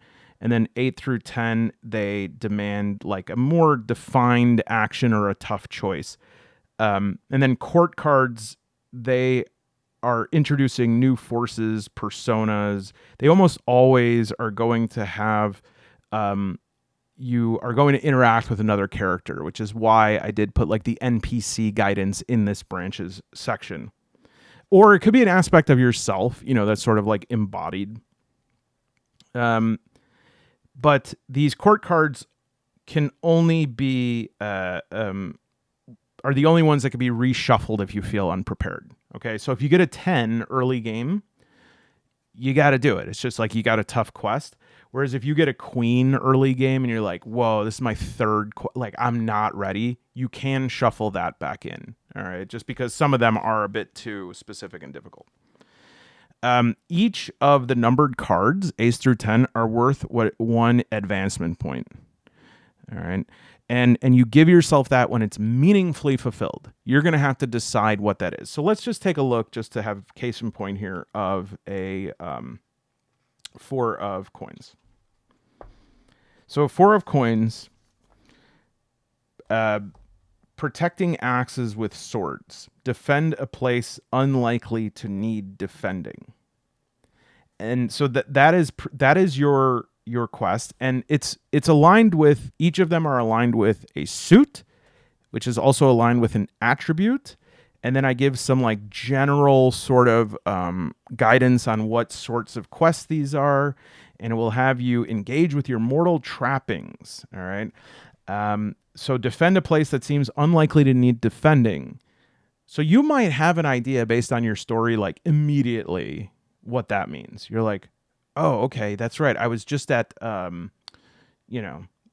just stopped at this market bazaar, and there was an entertainment happening in a traveling theater troupe. And you know what? I bet they're under attack. That's unlikely to need defending.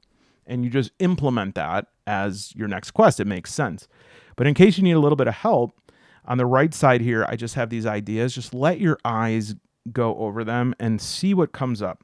Protect a person, belongings, or territory. Stand watch, set traps, build barriers. Take care to defend it completely, even though others might not think it needs defense.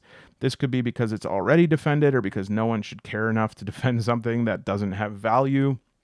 It should somehow align with that. And so here's the best part. You might draw that and say, oh no, I have nothing that doesn't need defending. No, you do. This just became your quest. So now your story is going to have direction. You need to create a situation in which you are protecting something that doesn't seem to need defending, okay? And this is a fundamental way that you need to understand that these oracles are creating things. They're not telling you to like do the thing within what's already there. They are generative.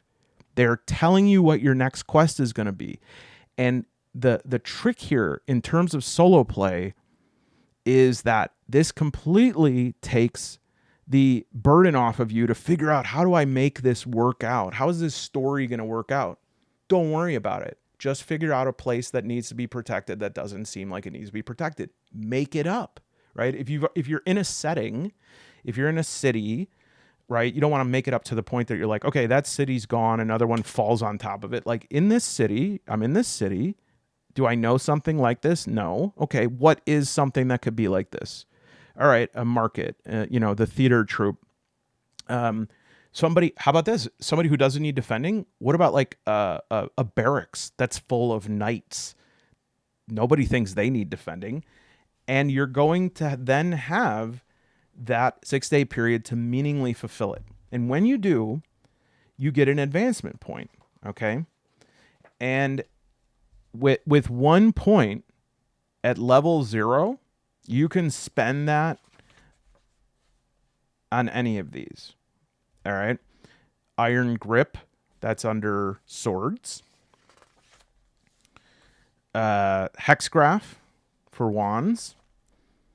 Quick draw for coins. Far sense for cups. And just in case you are inculcated into the very frequent thing I see now in solo games where it's like, here's the name of something, go ahead and figure out what it does. No. Man Alone doesn't play that. Okay, so far sense. Once per rest, ask a question aloud and receive a clear, intuitive gut feeling from the world. The answers can only be one of the following: truth, deceit, safety, or danger. So you have to form your question that way. That's far sense. It's an introductory skill. It's a pretty limited question you can ask, but it could be very powerful if you use it strategically, and it's once per rest, okay?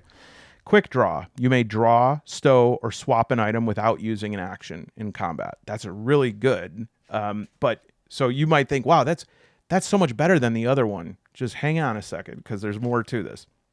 Hexgraph. You may cast from a spell book without consuming the spell if you pass a will save. Wow, that's really good, right? Swords, iron grip. You carry one item that exceeds your strength score without penalty. And here's where you might have to adjust based on like what game you're playing, because not all games are going to have you calculate your encumbrance that way, but it's pretty easy adjustment. Just look at how encumbrance is. And if it's something that doesn't apply at all, it's a game that has no encumbrance, just look at iron grip and say, okay, what does that mean? Maybe it means that you get a +2 if there's any attack that is trying to disarm you. Okay. So yeah, we have some really good picks here. Level 1 will cost 3 points. So that means you're going to have to finish 3 quests, okay, in order to get those points. However, if you spend a advancement point right after getting it on that tree. Like if you did a quest that was coins and you immediately spend that point on the coins tree, it's worth 2. It's doubled. Okay. And I need to be clear about that.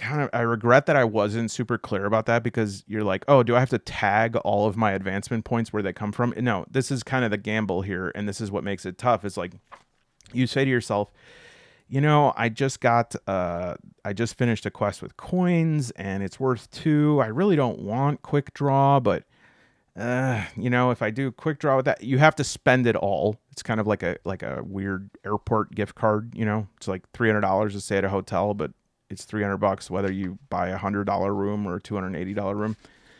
And so, if you're not used that way right away, it's tucked in as 1 point.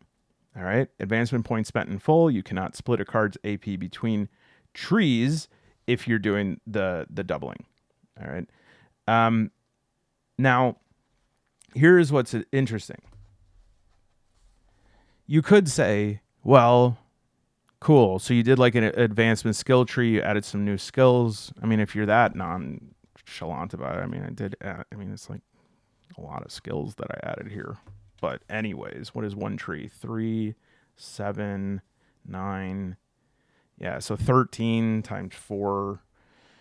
39, whatever 39 plus 13 is, what, 52? Yeah, pretty good. Come on, 39 plus 30. Yeah, it's 52. Okay, so if you're like, okay, so it's not really that like I'm coming up with a character build, right? Because if I play long enough, I get everything. No. Okay.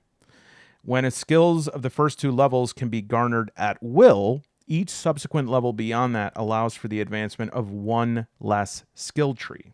Okay, so what that means is you can get any of these ones, right? But level 2, you can only get to level 2 in 3 skill trees. You can only get to level 3 in 2 of the skill trees. And you can only get to level 4 in 1 of the skill trees.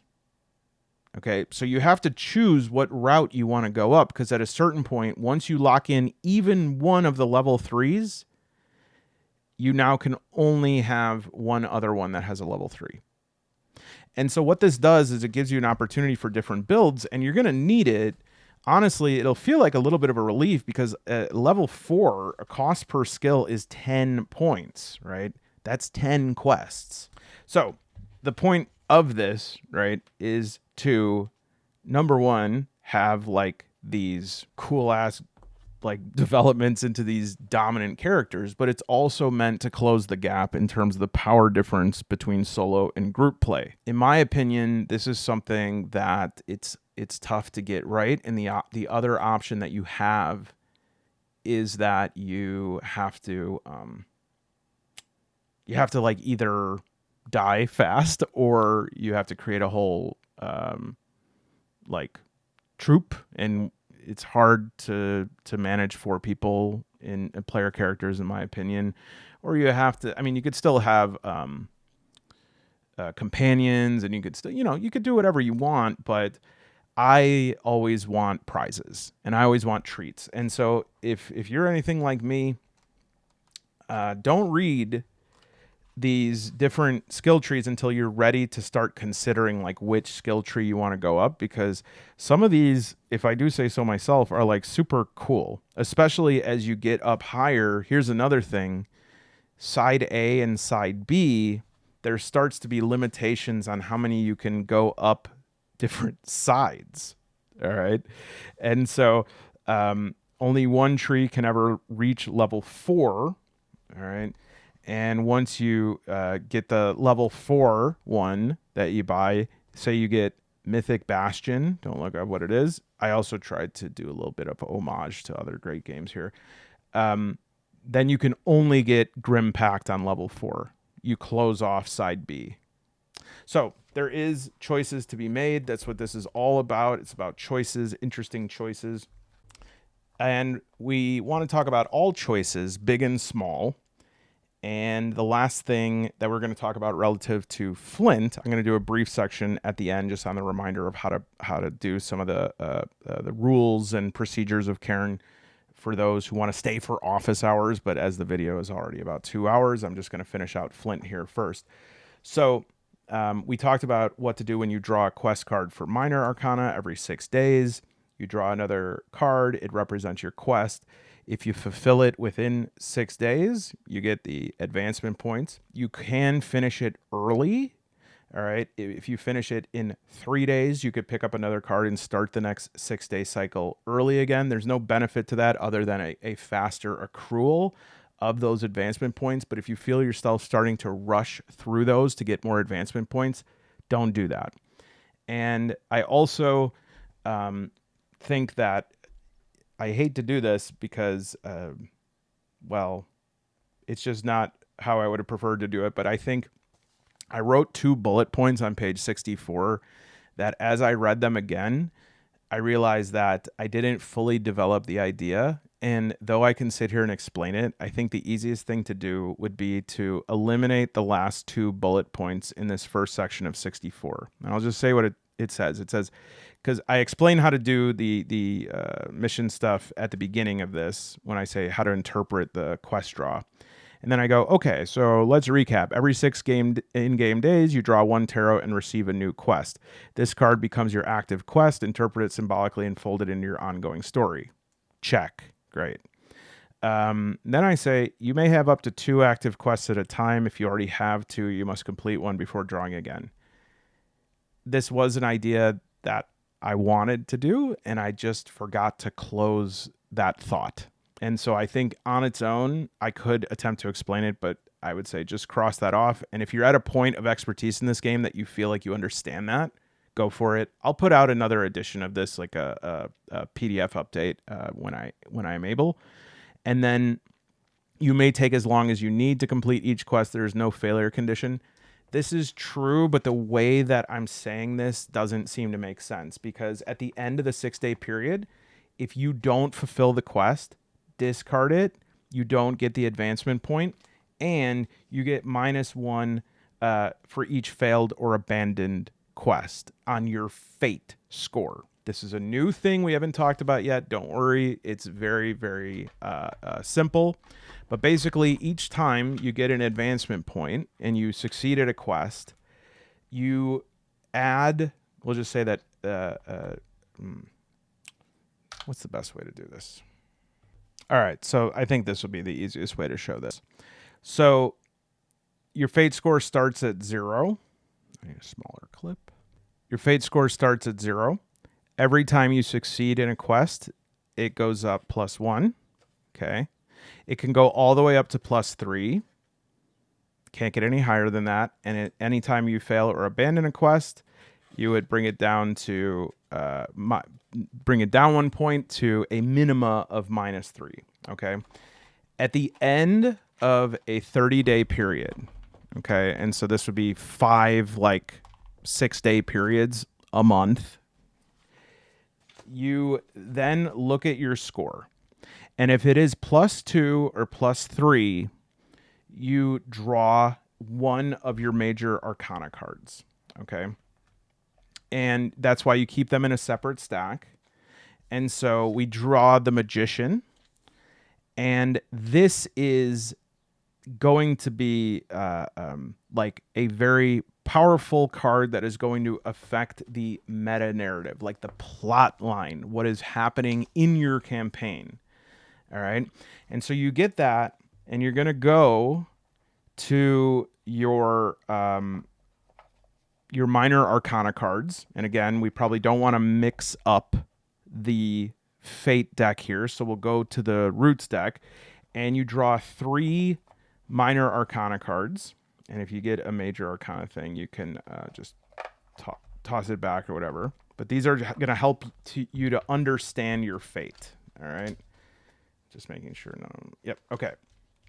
So we drew the Magician, And because it was +2 or 3, this means that this is a prophetic fate. And that is on page 71, all of the prophetic fates. If your score was -2 or -3, you have a miserable fate. This is going to like change the trajectory of your campaign in this direction. It's not like doom, but think about it in a point in a movie that like changes the narrative arc. And if it's -1, 0, or 1, you just reset to 0 and start a new month. And you're always going to reset to 0 at the end of the month, no matter what you get. But we'll say we had a +2. So we have a prophetic fate. I drew the Magician, and that says, power hidden in plain sight will change hands before the moon wanes twice. So this is going to tell us, like, regardless of the quests that we pull up and everything, this is the big picture of what's happening, is that power hidden in plain sight will change hands before the moon wanes twice. All right. And now I'm also able to use these fate support tables. All right. And the first one is an NPC, and I have a 2, and so that means a traveler outsider. And the second one is, and there's a tone by suit, cups, a traveler or outsider who is soulful, revealing, emotional.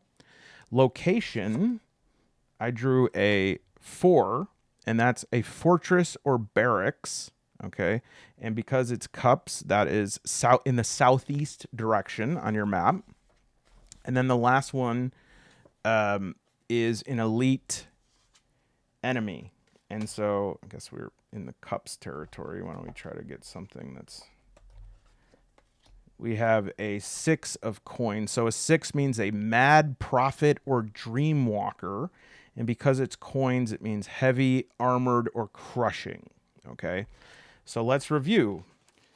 And you're going to have to consider the big picture of this, because this is just big news about what's about to happen in your campaign. Power hidden in plain sight will change hands before the moon wanes twice. And we know that this is going to involve a traveler or outsider who is soulful, revealing, or emotional.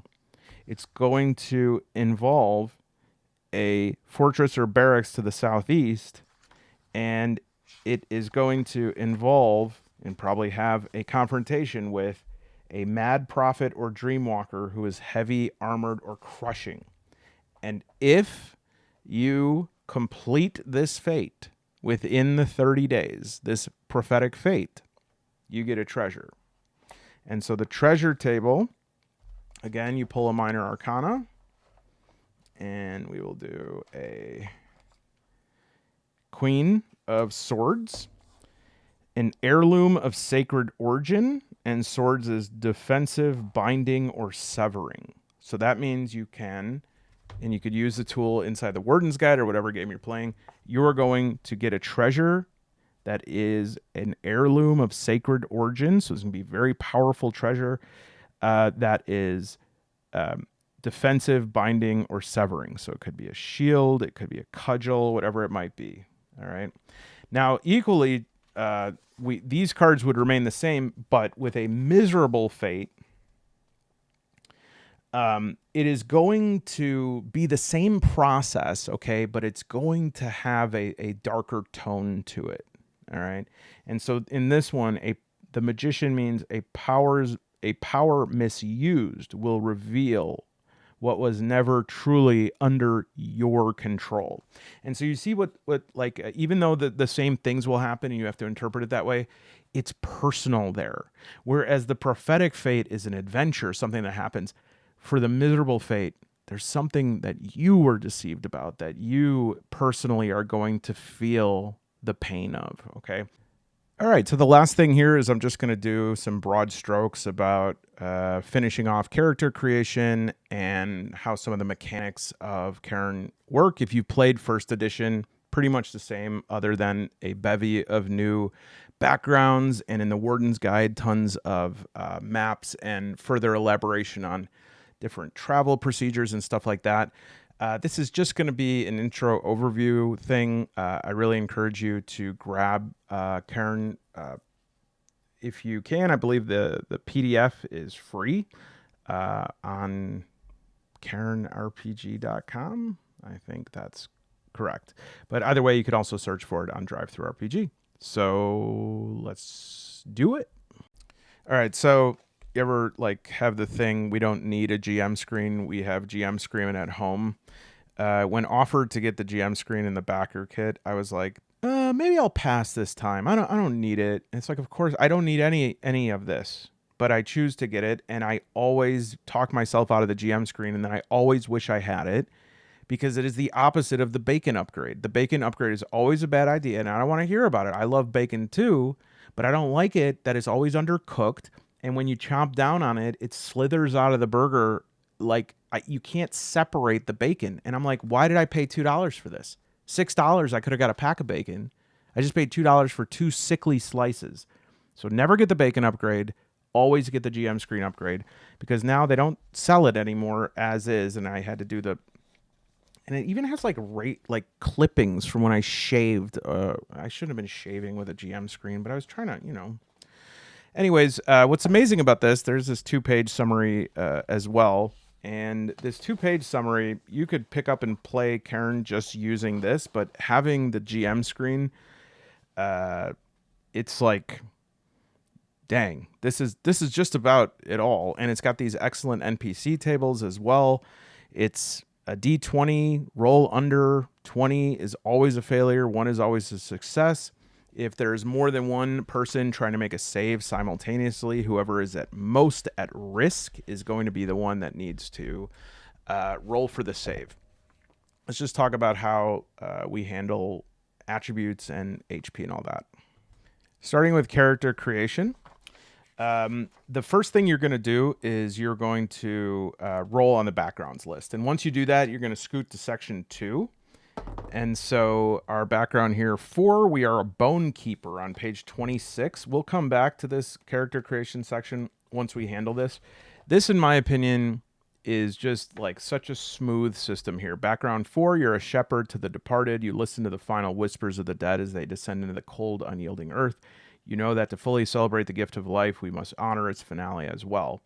Our starting gear is 3d6 gold.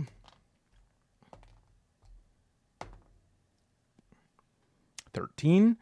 3 rations, lantern, oil can, steak sandwich, steaks, and chains. 10 feet of chains. Now, let's see how the sheet comes in. Wait, did I roll a 14? 13 gold. But I think it's 11. All right, so I've got some bandages here. 3 uses, right? I didn't make that up.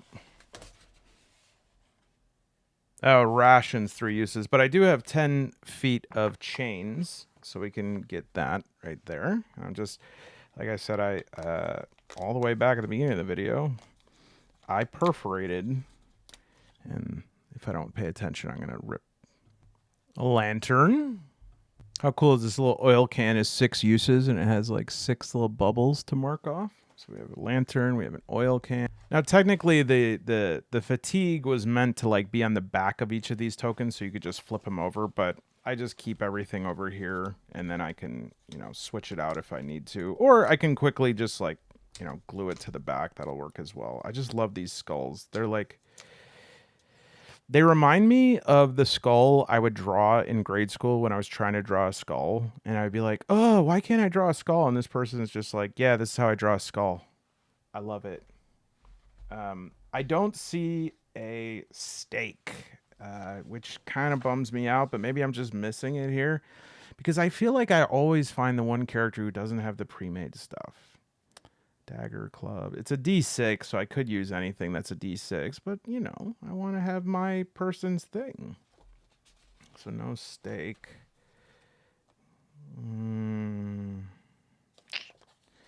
All right. Well, I think it's probably one-handed. I'll make it. I'm going to try and make it look like it, though. All right. What do you think? Worthy? Oops. Not bad? Not bad. So that's a D6. Now I roll a D6 here. What did you take from the dead? 1. A crow-shaped amulet.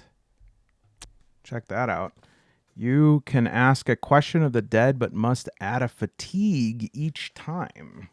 That's actually pretty cool. And then, of course, I should be using my Starlit Azure. What tool was invaluable in your work? My Starlit Azure D6 from dicenest, of course, but also another one, manacles. Though old, it's still effective, even against the very strong. You don't have the key. I like that. So handcuffs that can't be taken off. And what was the other one? A crow-shaped amulet. I don't know if I have it in me to do that many dots again, but let's see what I can do. All right, so I did my best. So this is a crow amulet and some manacles, manalonicals. Sorry. Okay, so now, oh, my name. Leth. Ooh, I love that. Cool. So I'm going to arrange these. Okay, so it's assumed that every character starts with a backpack that can carry 6 items, and you can carry 4 items comfortably. However, if you are filled up to 10 with either items or fatigue, because fatigue takes up inventory slots, then you're automatically set to 0 HP, which is hit protection. And if you're not familiar with this, it could be a little bit confusing. Okay, so hit protection just means like how much damage can you take before you start taking it on the nose, meaning that it is taken directly from your strength attribute. All right. So at the beginning of the game, you roll a 1d6. That wasn't a roll. There we go. 6. It wasn't. It just clomped. I do not accept clomps. All right. So 6 HP. And if your strength is reduced to 0, you're dead. If your dexterity is reduced to 0, you are paralyzed. And I forgot what the word is for will sent to 0. Why can't I find this? Well, it's under crit. Will sent to 0 is delirious. Okay. And so basically, if your hit protection is -6 right here, if it's sent directly to 0, then I have to roll on the scars table. If it is sent below 0, which is damage that reduces a target's HP below 0, is subtracted from their strength by the amount of damage remaining. And then you have to make a strength check with the new strength. Okay, so for example, say after my armor reduction and everything, I take 9. That reduces my hit protection to 0, and then 3 additional points on strength. I then have to do a d20 strength check where I have to roll 10 or under, and I rolled a 5, and so I am critically damaged, but I'm still in the fight, albeit with a lower strength score. I would reduce that to 10. And I have to make crit damage saves every time I'm hit after that. Okay, and so if I get hit again for 3, I'm down to 7. I'd rolled a 17, and so I'm dead. All right. Anybody who suffers critical damage, you just crawl around grasping for life. You can be given bandages to stabilize, but if left untreated, even if, you end the combat, if you're just alone, you die. All right. So this is probably something that for solo play, you should institute Dragonbane rules of self, like you could administer self first aid. And one thing that I did, and I'm not sure if it's a balanced thing because it didn't come up beyond this, or I never tried the opposite, was the first strength roll that I would check was always my full strength. Even if my strength was reduced, I still did the full strength. That was a solo modification because otherwise I just have no one to rescue me. I have no one to give, I have only my own bandages, so I need some adjustment on that. All right.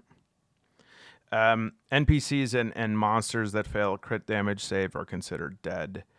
But you can say your character's on the brink of death.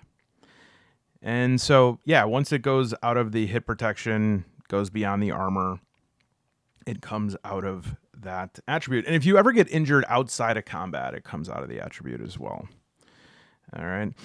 I'm trying to look here and just like try to determine things that might be difficult beyond just like reading it. Okay, so if you go without a crucial need, which would be like food or rest for more than a day, you are deprived. So you would check off deprived. Move this closer to my face. And if you're deprived for more than a day, you start adding fatigue to your inventory, one for each day. And so like right here, my inventory would fill up. I would need to start removing items and replacing them with fatigue. And also my hit protection is at 0 because it's maxed out. And that's unless, if I have something like a horse, I get 4 additional slots like that. That's another thing I did. I started myself with a horse just because, again, I needed things to balance it out. Up to you. Before calculating damage to hit protection, you subtract the target's armor from the result of damage rolls. And shields and similar armor provide a bonus defense, for example, +1 armor, but only while the item is held or worn. And some could give you other stuff depending on the fiction. So there's no like arming here. There's nowhere to put these to say, oh, these are currently being worn. But basically what this means is like if you have armor and you have 2 sets of armor, you're only wearing one of them, right? You can't be like, oh, I'm subtracting 3 shields worth. It has to make sense with the fiction. Other things that can help you carry are hirelings, and this is especially helpful in solo play. And there's a hirelings table that you can find in a marketplace. You can get somebody, I think it's 17? Or is it the...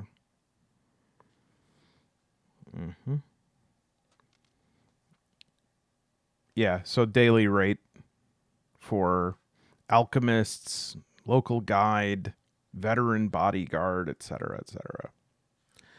So, let's see. Oh, bonds and omens. All right, so after you do the background and everything, you figure out your hit protection, you roll for your attributes, you do your inventory, and petty items do not take up slots. I'm not sure about manacles, or you know what? I think that we can safely say like a crow amulet is a petty item, only because it's like a chain you wear around your neck. I would have a hard time saying that is going to take up an entire slot, but the manacles probably would. Okay, so after that, we're going to get some traits for our characters. And you would just roll a d10 for physique, skin, hair, face, speech, clothing, virtue, and vice. And most of this, right, is just going to be, how we say, flavor. But, it's important, especially as we really need to know our character pretty well. So we have a statuesque gravedigger who has webbed skin. Look at that tall drink of water with webbed skin, oily hair, bony face, droning speech, foreign clothing, humble virtue, and vice is vengeful. I love that. Oh, I'm okay at killing, but I always take revenge. And then you're going to do a D20 to check their bonds. And let's see. Let's do bonds and I'll talk about omens. So we'll do a D20 here. 7. You protect a long dormant family secret. Take 1/2 of an ancient key, a petty item. They say that joined with its twin, it opens a gate through any door. So that's pretty cool, right? Especially since I don't have a key for the manacles and I have some ancient key. Now, We roll for our age, all right? And this is 2D, I think it's 2D20 plus 10.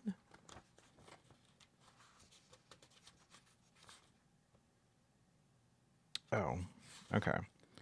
2D20 plus 10. Okay. 13, 9, 22, 32. If you are the youngest character, yes, we roll the omens table. The result should be read aloud, so we'd always do that for solo.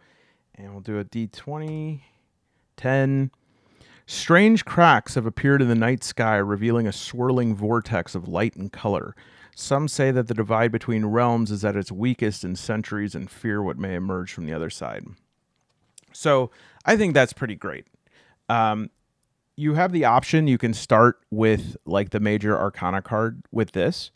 But you know what? I think that was really quite beautiful and evocative and made me really think. So we have their age, we have omens, we have attributes, hit protection. We have ourselves a character, and we also have the background already based on the Bone Keeper description and this amazing image of that, right? And so from here, we need to learn, we need to like know what we're going to do and how we're going to get around. Luckily, this is what the Warden's Guide really shines with, is that, and this is what makes like the second edition, in my opinion, a true like, what's the word? Transcendent experience in terms of how this all comes together, because you're going to be able to set adventure seeds, create factions. It gives instructions on how to create maps, waypoints, generate like the whole world map. You'll be able to create things. And you can also go to this, for instance, like when you have a, you draw like a major Arcana card and you have to do something with a location, you'll be able to just follow this and add it right to the map. Tons of examples. If you plan on playing solo and like a dedicated solo player, read the Warden's Guide as if you are the GM, because it's going to give you a lot of insight on how to create stories. And of course, the bestiary, lots of cool stuff in here. But if you just want to follow like descriptions of things and generate different enemies as well, there is instructions for creating monsters. And then there is both for wilderness and dungeon exploration cycles. And you'll be able to take 4 different actions in the wilderness: travel, explore, supply, or make camp. And then during the, you'll also have a weather table. All right.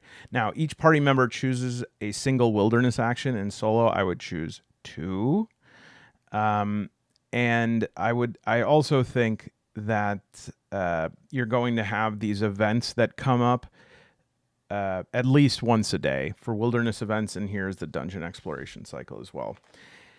I would love to keep going, but my brain is absolutely fried. I hope this was helpful. And I would love to hear if anybody has used Flint or is thinking about playing Cairn because of this. You should check out on DriveThruRPG, the print on demand for Cairn is also now available. Thank you, Yokai Gal, for an incredible game, and your whole community is awesome. That was the deal. Hope you all enjoyed. And goodbye. Woo! I need to take a nap or a shower, or maybe a nap in the shower.